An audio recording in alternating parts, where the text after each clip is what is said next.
Delikado pala ito eh. Ikaw na nga nakadisgrasya sa anak ko. Tatakutin mo pa? Ha? Hindi ako natatakot, sir. Kahit patayin niyo pa ako, hindi ko pa kakasal si Rebecca. Ganun ha? Hindi ako natutuwa sa nangyari sa anak ko. At hindi ako papayag na masira ang reputasyon ng pamilya ko.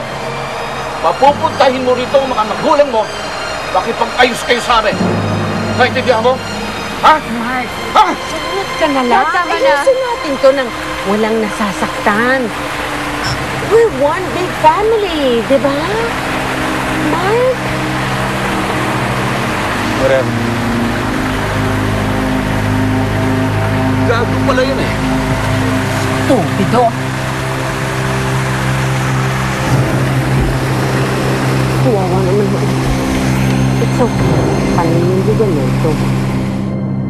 Nakabuntis daw yung boyfriend niya ng ibang babae. Sayang! Makakabingit na sana siya ng matabang isda. Gwapo at mayaman daw yung boyfriend niya. Talaga? Kaya sa kanya, oportunista kasi siya. Ginagamit ang ganda para makaahon sa hirap. Hoy, hoy, hoy, hoy. Wala ba talaga kayong magawa kundi pagchismisan ng buhay ko? Hoy, Maita, ang kapal ng mukha mo. Gagawa-gawa ka ng skandalo tapos maiinis ka pag pinagchichismisan ka? Eh, wala naman kayong pakialam sa buhay ko eh. Hindi ko naman pinapakialaman yung buhay ninyo. Wala ka rin pakialam kung pinagchichismisan ka namin. Ah, ganon. Alam mo, sa tingin ko kasi inggit lang kayo eh. Kasi kayo, hindi kayo nakakahanap ng gwapo na mayaman. Alam niyo kung bakit? Kasi kayo, ang babaho ng hininga ninyo. Kasi baho din ang ugali ninyo.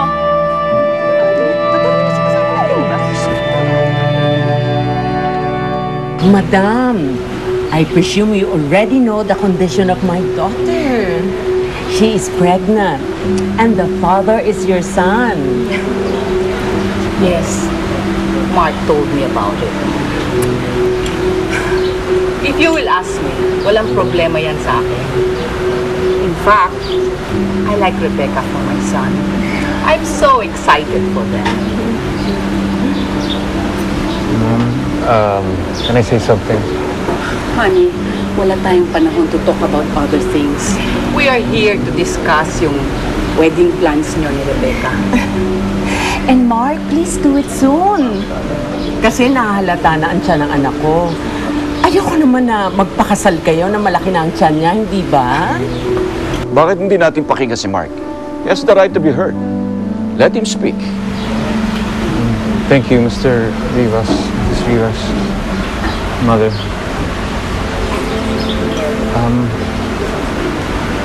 Before you guys start planning our wedding, sana tanungin niyo muna kami kung gusto namin magpakasal.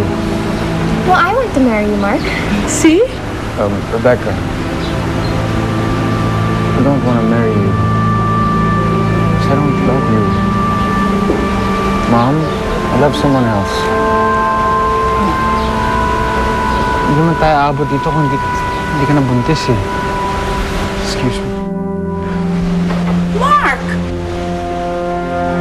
Excuse me. Mark!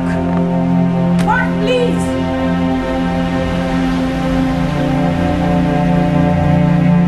You mean nag-walk out si Mark? Oo, nakakainis nga eh. Hindi natapos yung pag-uusap namin. Sandali, I'll just use the bathroom. O, sige, bilisan mo ha. O, ano pa bang nangyari? Sandali lang.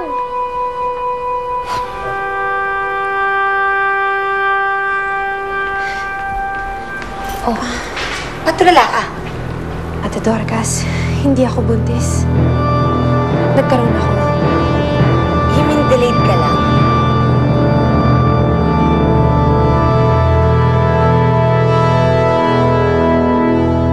Buksan na ang